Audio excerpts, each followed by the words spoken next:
I can still see Questlove's eyes. Well, Will Smith revealed on Friday that he's haunted by the look that Questlove gave him as he went up on stage to accept his Oscar after Will had slapped Chris Rock.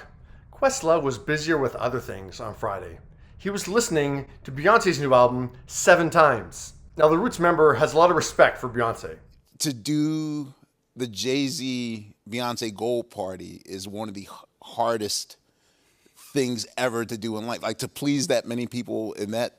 Yeah. Questlove took on the intimidating gig of DJing Beyonce and Jay-Z's Oscar after party this year, where Beyonce wore that outfit that she showcased on Instagram afterwards. He thought the prep would be a good distraction from the possibility of winning an Oscar that night, which he did. Once I accepted that gig, then it was like, oh, what Oscar? I don't care. But yeah, at night I'm like, yo, I gotta figure out the right song. Now the pressure turns back to Beyonce. Like, Questlove puts Beyonce on a pedestal. So does she maintain that pedestal with Renaissance? I think so.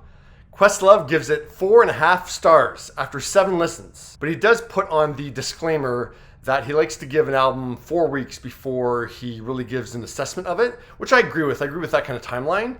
But at the same time, there's never been an album that I've absolutely hated that I love after a period of time. No, like, those first few listens of an album certainly lay the groundwork for the longevity of an album for yourself. Now, Questlove actually compares Beyonce's 7th solo album to MJ's 5th, writing, "She definitely made her off the wall with this one. That Michael Jackson album released in 1979 includes the classics Don't Stop Till You Get Enough, Get on the Floor, and Rock With You." Questlove goes on to say that Renaissance is the dance album of the year. This being 2022, we can't give her decade accolades at this point, so that's pretty crazy that he's ready to call it the dance album of the decade. But so far, the mix, quality, etc. are so dope.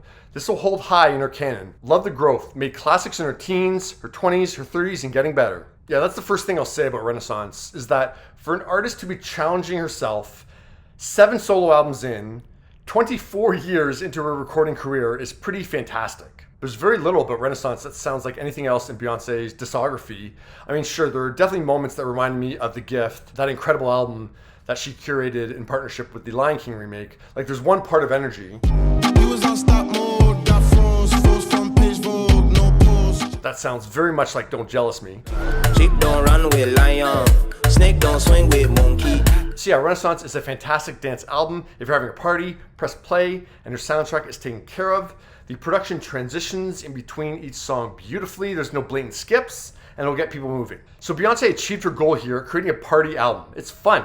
She's made danceable music that isn't generic. It certainly doesn't follow what's happening in pop music right now. It's bold. The immediate standouts for me were Cozy, Move, Pure Honey, Summer Renaissance, and then that first listen to Church Girl. Like, when it hits this part, drop it like a thotty, drop it like a thotty. I say now pop it like a thotty, pop it like a thotty.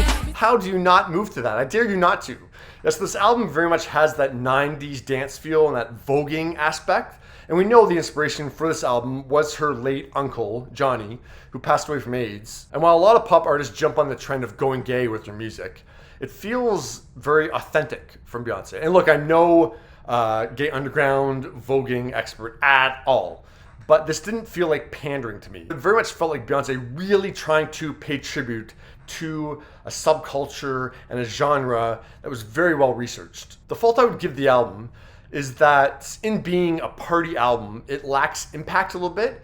It comes off a little bit frivolous. It doesn't have those stop you in your tracks kind of moments that Lemonade did, that the self-titled album did, even 4 did. There's no vocal moments on this album where she gets to showcase that voice. I very much suspect that's coming on Act 2 or in Act 3 of this project. And Act 1 is just simply made to make us dance. It just doesn't make us think.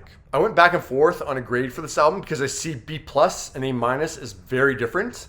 I am going to give it an A- because I think Beyonce absolutely achieved her goal here. She's made a fantastic dance album that doesn't follow the trends in pop music, and that's very impressive. But yeah, what are your thoughts on Renaissance, and what do you think of Questlove comparing it to Off the Wall?